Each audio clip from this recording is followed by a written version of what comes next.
C'est le second débat de la soirée sur France 24, un débat auquel vous pouvez toujours évidemment participer via les réseaux sociaux. La corruption dans le monde de l'athlétisme, épisode 2, après les premières révélations du mois de novembre. Je rappelle, des athlètes qui payent des fédérations pour dissimuler leur dopage. Voici maintenant le second rapport de l'Agence mondiale antidopage. Après la Russie, eh bien, c'est le Kenya qui pourrait être pointé du doigt. C'est ce qu'a dit en tout cas le président de l'agence de lutte anti-dopage. Alors, plusieurs questions ce soir. Faut-il effacer les records du monde et surtout, quelles mesures prendre pour assainir le monde de l'athlétisme? C'est surtout ça la question ce soir. On va en parler avec nos invités, avec vous, Nicolas Herbelot. Bonsoir. Vous êtes grand reporter, spécialiste de l'athlétisme au journal L'Équipe. Avec nous, Jean-Claude Perrin. Bonsoir. Vous êtes ancien entraîneur national d'athlétisme, entraîneur à la perche et au décathlon. Vous avez plusieurs records du monde, des titres internationaux, 8 finales olympiques et vous êtes par ailleurs consultant sportif sur Europe 1 et en entreprise. Avant de commencer ce débat, on va tout de suite écouter Dick Pound. Il est le président de la commission d'enquête indépendante de l'Agence mondiale antidopage. En ce qui concerne la capacité de Sebastian Coe à rester à la tête de la Fédération internationale d'athlétisme, je pense que c'est une fabuleuse opportunité pour l'IAAF de saisir cette occasion et sous une forte direction d'aller de l'avant. Il y a une grande réputation qu'il faut retrouver et selon les personnalités, je pense qu'il n'y a pas mieux placé que Sebastian Coe pour diriger cela. Nicolas Herbelot, qu'est-ce qu'on a appris aujourd'hui?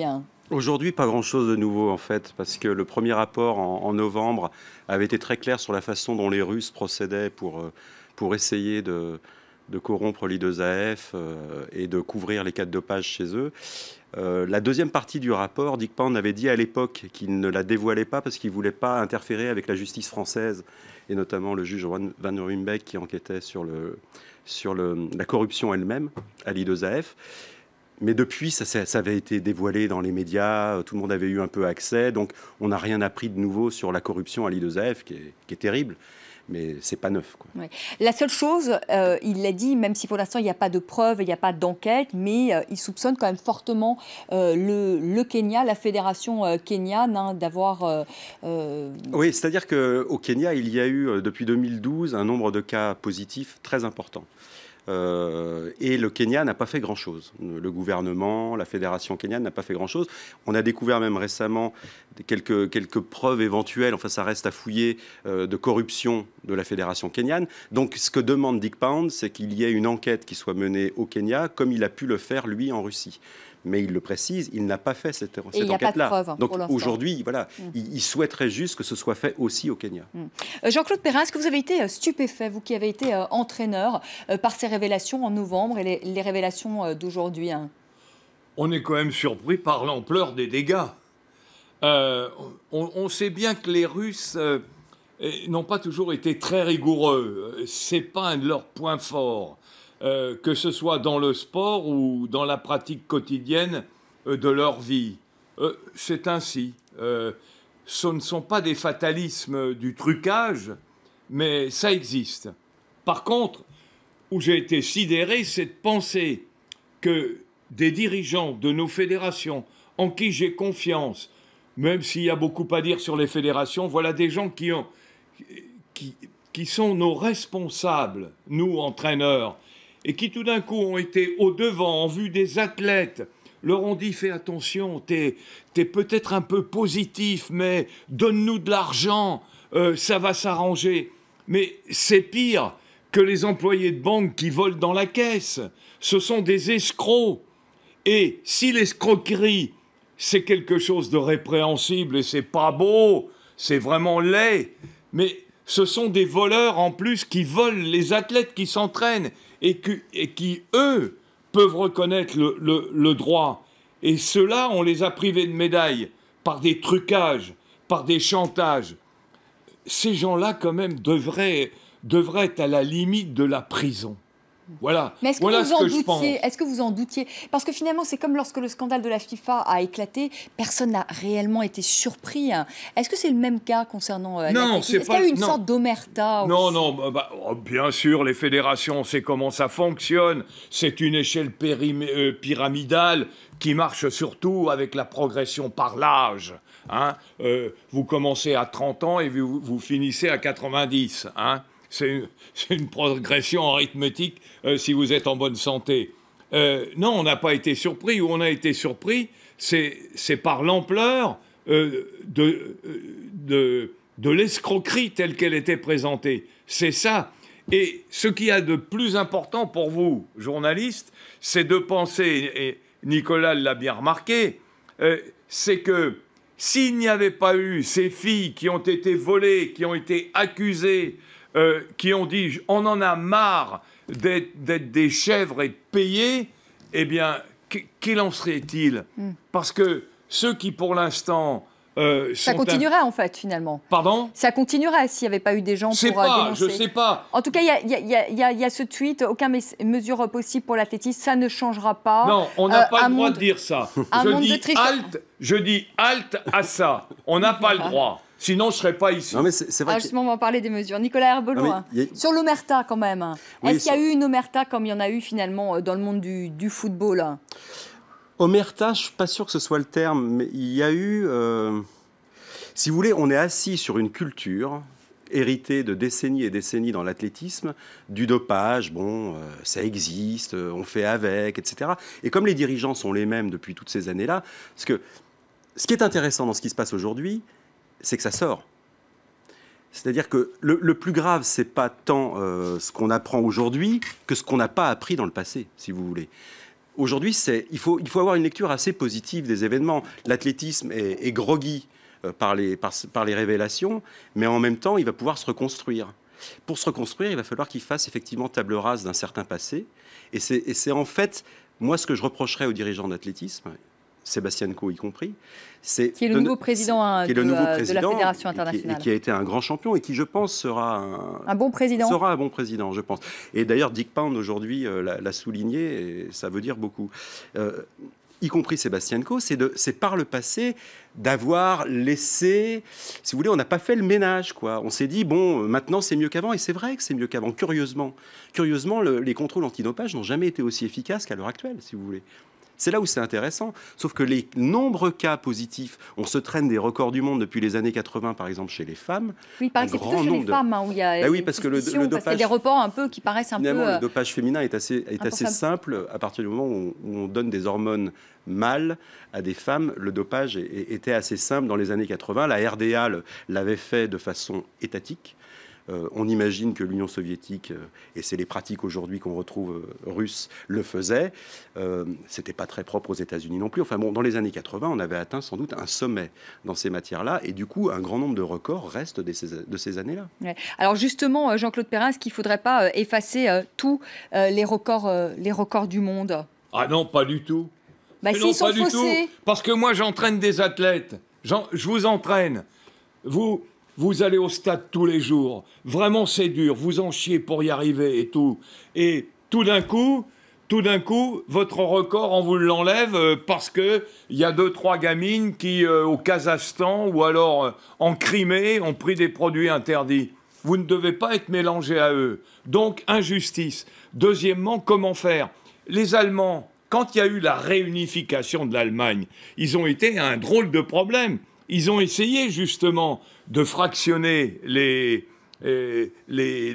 records et le dopage. Et surtout, ça s'est transformé en une multitude de procès, d'attaques. Ils n'ont pas pu y arriver. Donc il faut, sur le plan juridique, être excessivement prudent.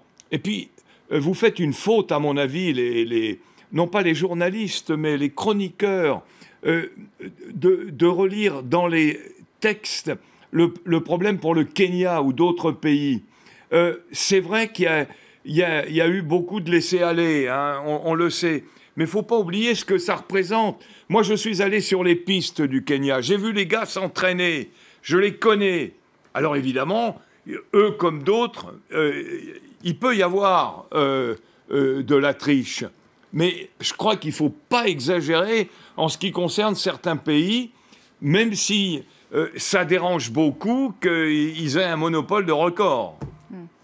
Enfin, sur le Kenya, quand même, on sait quand même que l'ancien triple champion du monde kényan, Moïse Kiptanui, a dénoncé justement les pratiques de dopage. C'est vrai pour de nombreux pays. De la fédération c'est vrai pour nombreux kenyane. pays. Certains pays ont dénoncé mademoiselle Ratcliffe, Madame Ratcliffe. C'était infondé. Nicolas Herbelot, vous êtes d'accord avec Jean-Claude Perrin, ça n'aurait pas de sens d'effacer tous les records? Non, c'est compliqué, c'est très compliqué. D'abord pour des problèmes. Ah oui, donc vous êtes quand même plus nuancé. Oui, je suis plus nuancé. Je pense c'est un homme qui est beaucoup plus nuancé que moi. Voilà. Je pense qu'on a manqué le coche en 2000. Le président de la fédération allemande de l'époque, qui a très bien compris les difficultés qu'a connues l'Allemagne à la réunification avec les records est-allemands, Helmut Diegel avait proposé de redémarrer avec des records du XXIe siècle. C'était une bonne idée en soi. Parce qu'on avait parfaitement compris ce qui s'était passé lors des années précédentes, sans pouvoir justement juridiquement aboutir. C'est-à-dire que si aujourd'hui on décide de supprimer tous les records, que vont dire les recordmen du monde qui n'ont jamais été contrôlés positifs? Oui, c'est ce que devant disait, un tribunal, ils gagneraient. Par ailleurs, l'autre problème que ça créerait, c'est qu'on continuerait de comparer les chronos d'aujourd'hui avec les chronos de jadis, sauf à changer toutes les distances et à changer toutes les règles de tous les sauts et les poids de tous les engins qu'on lance. Donc ça serait une refonte complète des règlements de l'athlétisme. Peut-être que c'est vers ça qu'il faut tendre d'ailleurs. Je pense, moi, malheureusement, que ce serait la seule façon, si vous voulez, qu'on ne compare plus le présent avec le passé. Ce serait sur les lancers, c'est assez simple. Modifier le poids, d'un disque, d'un javelot, d'un marteau, c'est assez simple. Modifier peut-être des règlements sur les appuis, c'est envisageable sur les sauts, mais c'est compliqué sur le 100 mètres, qui est la discipline, par exemple, phare des Jeux Olympiques. Est-ce qu'on va faire un 105 mètres ? Est-ce qu'on va faire un 110 mètres? Qu'est-ce qu'on va trouver pour... Voilà. Or, de la même façon que le chrono de Ben Johnson a été suspendu au-dessus des athlètes de 1988 jusqu'à ce qu'il soit battu 20 ans plus tard ou 15 ans plus tard, les chronos du 100 mètres chez les femmes qui datent des années 80 resteront dans la tête de tout le monde. Voilà. Je donne un petit verre d'eau, Jean-Claude Perrin. Oui, volontiers. Voilà. Malheureusement, on continuera de comparer les chronos. Oui, mais de toute façon, ce que disait Sébastien Coe, qui est donc le nouveau président de la Fédération internationale d'athlétisme, il a dit aujourd'hui, de toute façon que les mesures allaient être très douloureuses pour faire le nettoyage. Alors justement, Jean-Claude Perrin, quelles mesures prendre? Alors la Fédération britannique a proposé plusieurs mesures. Un registre public des tests antidopage, un dédommagement financier des athlètes propres battus par les dopés et surtout une suspension minimum de 8 ans pour les athlètes testés positifs. Est-ce que ça vous paraît être de bonnes mesures? C'est des bonnes idées, c'est des vœux pieux. Parce que ce qui nous intéresse, c'est la mise en œuvre. C'est la mise en œuvre. Nous, sur les stades, entraîneurs, on veut des choses simples, qui soient lisibles pour tous. Or, ça, ce sont des problèmes juridiques qui peuvent voir le jour d'ici 5, 10, 15 ans. C'est trop long pour moi. Une carrière est trop courte pour un athlète. Donc, il nous faut des mesures, non pas immédiates, mais assez rapides, et surtout dissuasives. Pour moi, il y en a une qui est assez simple. Celui qui a fauté, il est éliminé pour la vie. Voilà, c'est pas difficile. Alors évidemment, il y aura toujours, comme celui qui fait un excès de vitesse, il y aura toujours des gars qui disent « Mais moi, pour une fois, je ne bois pas, j'ai jamais été pris, c'est la seule fois où je vais trop vite. » C'est ainsi. Il ne peut pas y avoir... radicale, hein. Plus que radicale, intransigeante. Et tout à l'heure, vous parliez de Michel Platini. Mais la sanction qui lui est infligée à Michel par rapport aux fautes des dirigeants, pas essentiellement de l'athlétisme, ça n'a rien à voir. C'est même scandaleux ce qu'on a pu faire à Michel en ce qui concerne cette sanction. Donc, il faut attendre les résultats de l'enquête, peut-être. Oui. Pour l'instant, on ne peut peut-être pas dire que c'est scandaleux tant qu'on n'a pas les résultats de l'enquête. Peut-être qu'il avait les deux mains dans le pot de confiture, on ne sait pas. Non, mais là, on non, ne sait pas, pour l'instant, personne il y a ne sait. peut-être 1000 petits doigts comme tous les gosses pour savoir quel goût elle avait. Bon, voilà. Bon, mais ça, c'est encore ça, c'est le foot. Hein. On va rester là sur l'athlétisme. Mais on ne doit pas isoler les facteurs. On ne doit pas dire c'est l'athlétisme systématiquement. Oui, parce que finalement, le dopage, c'est vrai ce que vous dites, le dopage, c'est finalement, c'est aussi le cyclisme. Est-ce qu'on peut d'ailleurs comparer ce qui s'est passé dans le monde cycliste et ce qui se passe aujourd'hui dans le monde de l'athlétisme ? La grande différence, c'est que le cyclisme, au plus haut niveau, ils sont regroupés dans des équipes. Donc c'est beaucoup plus professionnel d'une certaine façon. L'athlétisme, ce sont des individus émiettés dans tous les pays du monde. Le cyclisme en Afrique est quasiment inexistant. Voilà, l'athlétisme, on trouve des champions en Éthiopie. C'est une machine beaucoup plus grosse. Mais du coup, l'athlétisme quelque part, c'est beaucoup plus, comment dire, artisanal, on va dire, voilà, artisanal. Oui, à part la Russie, justement, qui a fait preuve d'un système assez étatique. D'un système russe. Mais sinon, c'est beaucoup plus artisanal. Ça bricole, quoi. Ça bricole. Et si on trouve autant de cas de dopage en athlétisme, c'est vrai, là, Jean-Claude, je suis d'accord avec lui, c'est parce qu'on cherche. Il y a aussi ça, quoi. C'est-à-dire qu'il y a beaucoup de fédérations qui ne cherchent. La fédération d'athlétisme internationale, c'est la fédération qui cherche le plus le dopage. Donc forcément, elle trouve. Et ça aussi, c'est. Et pourquoi vous dites elle cherche le plus le dopage ? Le nombre de contrôles effectués dans l'athlétisme au niveau international est largement supérieur à celui de toutes les autres fédérations. On contrôle beaucoup plus. Et on contrôle mieux. Aujourd'hui, avec le passeport biologique, la Fédération d'athlétisme qui a été mise en place depuis 2009. Voilà, vous nous expliquez en 2 mots le passeport biologique ? Oui, c'est la première fédération internationale qui l'a mis en œuvre justement avec l'UCI, la Fédération internationale de cyclisme. Et il y a encore des fédérations qui en sont au tout début. Alors le passeport biologique, rapidement, c'est une sorte de base de données à travers un grand nombre de prises de sang et urinaires pour chaque athlète. On a une espèce de... On sait où il en est et du coup, on peut noter des variations anormales. Mais ces variations anormales, on entend beaucoup de choses. Une variation ne suffit pas à dire qu'il y a eu un cas de dopage. Voilà, il faut comprendre pourquoi elle a pu être due à un stage en altitude, à une compétition, etc. Mais au moins, sur la durée, on peut cibler ceux qui sont suspects et on peut trouver, et ça a été le cas de plus de 40 Russes. Jean-Claude Perrin, pour l'instant, la Russie est suspendue de toute compétition, suite donc justement à ce scandale du dopage dans le monde de l'athlétisme, la fédération russe qui est pointée du doigt. Ça va être quoi les Jeux Olympiques à Rio qui vont démarrer au mois d'août sans la Russie ? Mais si, ils vont être là. Ils vont être là ? Bien sûr. C'est pas certain, Nicolas. Mais si, on va envoyer des commissions, on va délayer le problème. Il va y avoir des gentils correspondants qui vont dire, qui vont être reçus dans des hôtels. C'est une dimension politique, diplomatique presque, si la Russie n'y va pas. On ne peut pas se le permettre ? Si, on peut se le permettre. On peut, fort heureusement, on a encore le moyen. On a encore les moyens. Mais il faut aller au-delà du petit cas de l'athlète dans le monde du sport. Voir quel est ce continent qu'est la Russie. La Russie et ses anciens satellites, hein. Parce que quand on parle de la Russie, on ne peut pas exclure l'Ukraine, notamment, des grands pays et des pays de sport. Hein. Donc, je pense que ça va s'arranger. Par contre, ce qui va être bien, c'est que le signal d'alarme a été envoyé pour eux et pour d'autres, et ça va permettre à beaucoup de pays de se remuer quand même, parce que les contrôles en athlétisme... c'est pas du bidon, c'est pas le chat du voisin qu'on fait pisser dans une éprouvette. Hein. Ce sont des contrôles intransigeants. Et ça se passe comment d'ailleurs, justement ? Vous dites des contrôles intransigeants hein. En athlétisme, on a des contrôles notamment inopinés. On a le passeport biologique. Le passeport biologique est très important parce qu'il y a même des pays où il n'y a pas de passeport, hein, du tout. Les gens n'ont pas de papier d'identité. Donc c'est encore plus important, notamment pour les références. Donc, le passeport biologique va permettre une entrée relativement précise pour les grandes compétitions. Après, le problème va se poser pour les catégories inférieures. Ça, c'est compliqué. Parce que ce qu'il faut bien que tu expliques, c'est que c'est très coûteux, tout ça. Ah oui, ECHO est prêt à doubler d'ailleurs la somme. On est aux alentours de 4 millions annuels dans la lutte antidopage pour la Fédération internationale d'athlétisme.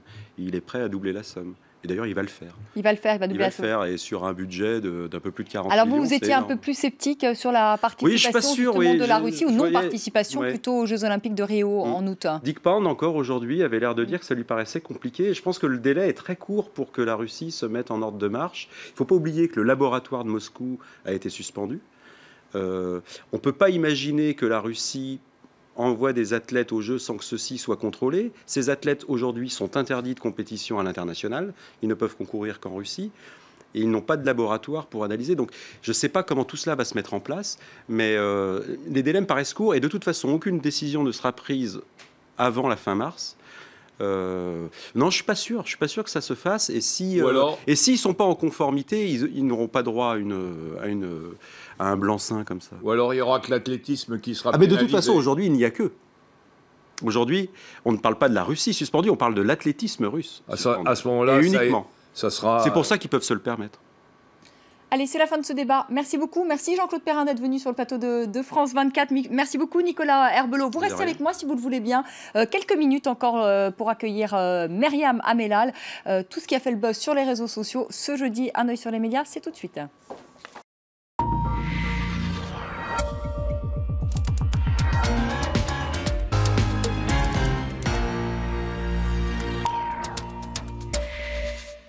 Bonsoir Myriam. Bonsoir Vanessa. Alors de quoi t'en parler aujourd'hui sur les réseaux sociaux? Eh bien, on va se poser la question, peut-on rire de tout? Vous restez avec nous Jean-Claude Perrin si vous volontiers, oui, encore, non mais ça va sûrement m'intéresser. Et ça va vous intéresser, vous allez voir. Peut-être que vous avez quelque chose sur le dopage. Non, pas du tout. Ah ben on est déçus. Tiens, vous n'avez pas lu. Moi j'ai lu tous vos papiers.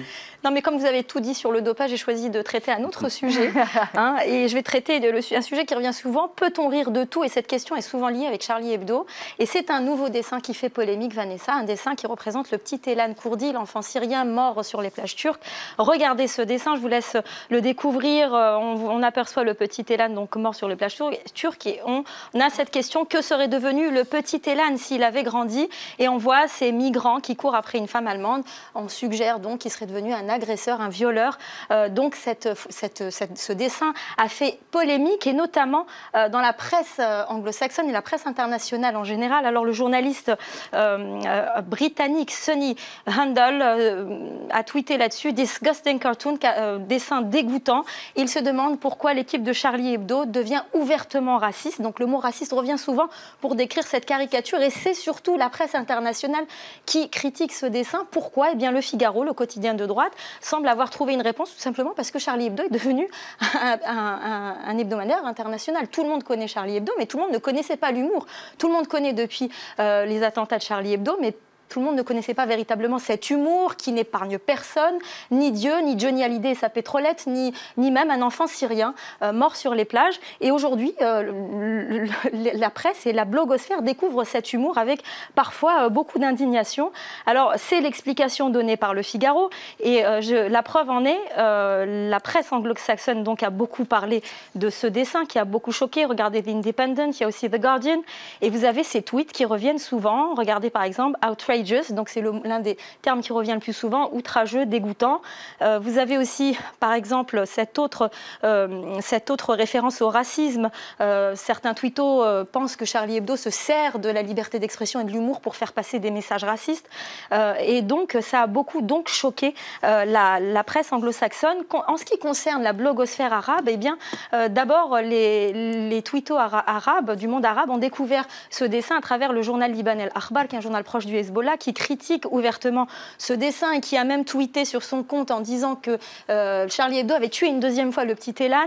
Et du coup, ça a beaucoup fait réagir aussi la blogosphère arabe, avec un mot qui revient souvent, c'est le mot sakhr, qui en arabe veut dire courroux, colère, immense colère après ce nouveau dessin qui n'épargne pas le petit Elan. Donc on voit toutes ces réactions qui sont très critiques. En France, en revanche, Vanessa, on est partagé parce que peut-être on a plus l'habitude de cet humour, la harakiri, cet humour acerbe, corrosif. Vous avez par exemple Beaucoup de gens qui disent « je ne suis pas Charlie », c'est un tweet qui revient depuis 24 heures, mais vous avez aussi ceux qui disent « je suis toujours Charlie », sauf quand on publie une caricature digne de Minute, donc sur le Petit Élan, donc le journal d'extrême droite. Et puis vous avez aussi ceux qui parlent encore de ce côté de droite modéré, qui cherchent à séduire l'électorat de droite réac. Mais vous avez aussi, Vanessa, ceux qui défendent ce dessin. Ah oui, il est dur le dessin de Riss, mais enfin, il ne faut pas le prendre au sérieux, toujours le même second degré, et puis dessin de Riss où l'art est la manière de dénoncer avec force le racisme anti-réfugié. Donc certains voient un dessin raciste, d'autres voient un dessin anti-raciste. C'est dire si Charlie Hebdo finalement a au moins un point commun avec les textes sacrés et les religions, c'est que tout le monde peut les interpréter comme il le souhaite. Merci beaucoup, merci Myriam Amellal. Merci beaucoup Jean-Claude Perrin encore d'être venu chez nous. Merci beaucoup Nicolas Herbelot. Merci à vous de nous avoir suivis. Très belle soirée sur France 24. Tout de suite le journal et je vous retrouve demain soir à partir de 18h, heure de Paris. Très belle soirée.